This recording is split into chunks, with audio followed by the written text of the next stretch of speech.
എല്ലാവർക്കും നമസ്കാരം. Info media വ്ലോഗിന്റെ മറ്റൊരു വീഡിയോയിലേക്ക് നിങ്ങൾക്ക് എല്ലാവർക്കും സ്വാഗതം. ചാനൽ സബ്സ്ക്രൈബ് ചെയ്യുക, വീഡിയോ ഷെയർ ചെയ്ത് മറ്റുള്ള ആളുകളിലേക്ക് എത്തിക്കുക. സംസ്ഥാനത്ത് പല ജില്ലകളിലും ശക്തമായ മഴ തുടരുകയാണ്. ഇന്ന് 9 ജില്ലകളിൽ യെല്ലോ അലർട്ട് പ്രഖ്യാപിച്ചിരിക്കുന്നു. കൂടാതെ തന്നെ ഇടുക്കിയിലും അതുപോലെ തന്നെ മുല്ലപ്പെരിയാർ ഡാമിലും ജലനിരപ്പ് ക്രമാതീതമായി ഉയരുന്ന ഒരു അവസ്ഥയാണ്. മാത്രമല്ല ഇടുക്കി ഡാമിന്റെയും മുല്ലപ്പെരിയാർ ഡാമിന്റെയും ഷട്ടറുകൾ ഇപ്പോൾ കൂടുതലായിട്ട് ഉയർത്തിയിരിക്കുന്ന ഒരു സാഹചര്യം കൂടിയുണ്ട്. അതുകൊണ്ട് തന്നെ മുല്ലപ്പെരിയാർ ഡാമിൽ നിന്നും പെരിയാറിലേക്ക് അധിക രീതിയിൽ വെള്ളം ഒഴുകിയെത്തുന്നുണ്ട്.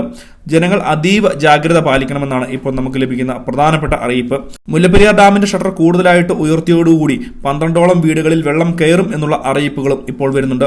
ഇടുക്കി ഡാമിലെ ജലനിരപ്പും ക്രമാതീതമായി ഉയരുന്ന സാഹചര്യമായതുകൊണ്ടാണ് ഇന്ന് ഇപ്പോൾ കൂടുതലായിട്ട് ഇടുക്കി ഡാമിന്റെ ഷട്ടറുകളും ഉയർത്തിയിരിക്കുന്നത്. മാത്രമല്ല ഇടുക്കി ജില്ലയിലും മറ്റ് ജില്ലകളിലുമെല്ലാം തന്നെ ഡാമുകളെല്ലാം തന്നെ കൂട്ടത്തോടെ തുറക്കുന്ന ഒരു സാഹചര്യമാണ്. ബാണാസുര സാഗർ ഡാം തുറന്നിട്ടുണ്ട്. കൂടാതെ മറ്റ് ജില്ലകളിലുമെല്ലാം ഡാമുകളെല്ലാം തന്നെ തുറക്കുന്ന സാഹചര്യം.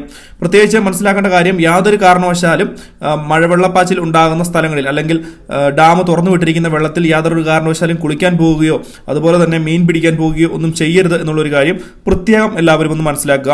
വരും മണിക്കൂറുകളിൽ സംസ്ഥാനത്ത് ശക്തമായ മഴ ഉണ്ടാകും എന്ന് തന്നെയാണ് കേന്ദ്ര കാലാവസ്ഥാ വകുപ്പിന്റെ ഭാഗത്ത് നിന്ന് അറിയിപ്പ് വരുന്നത്.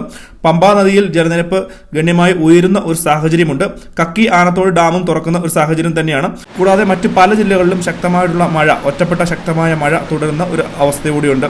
ഇടുക്കി അണക്കെട്ടിന്റെ വൃഷ്ടിപ്രദേശത്ത് ശക്തമായ മഴയാണ് ഇപ്പോൾ ലഭിച്ചുകൊണ്ടിരിക്കുന്നത്. കൂടാതെ തന്നെ ഇന്ന് രാവിലെ 10 മണി മുതൽ തന്നെ ചെറുതോണി ഡാമിന്റെ ഷട്ടർ, അതായത് 2, 3, 4 ഷട്ടർ 80 സെന്റിമീറ്റർ വീതമാണ് ഉയർത്തിയിരിക്കുന്നത്. ഇതുവഴി 150 ക്യൂമെക്സ് വരെ വെള്ളം പുറത്തേക്ക് ഒഴുക്കുന്നത്. കൂടാതെ ഇന്ന് ഉച്ചയോടുകൂടി തന്നെ ഈ ഒരു 150 ക്യൂമെക്സിൽ നിന്നും 200 ക്യൂമെക്സ് വെള്ളം പുറത്തേക്ക് ഒഴുക്കുവാൻ വേണ്ട നടപടികൾ ഉണ്ടാകുമെന്നുമാണ് നമുക്ക് അറിയുവാൻ സാധിക്കുന്നത്.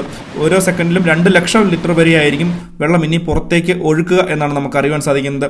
മുല്ലപ്പെരിയാർ ഡാമിലെ സ്ഥിതി വളരെ രൂക്ഷമായ രീതിയിലേക്ക് വരികയാണ്. പല പ്രദേശങ്ങളിലും വെള്ളം കയറുവാനുള്ള സാധ്യത വളരെ കൂടുതലാണ്. പെരിയാറിന്റെ തീരത്ത് താമസിക്കുന്നവർ അതീവ ജാഗ്രത പാലിക്കുക.